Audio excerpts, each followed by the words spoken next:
Welcome to my channel Alex Bine. Airbus Helicopters has unveiled its H140.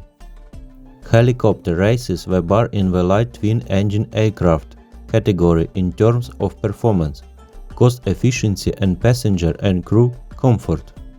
The H140 is a 3-ton class rotorcraft that complements Airbus Helicopters' current offering of light twin-engine aircraft for the emergency medical service, passenger transport, and private and business aviation markets.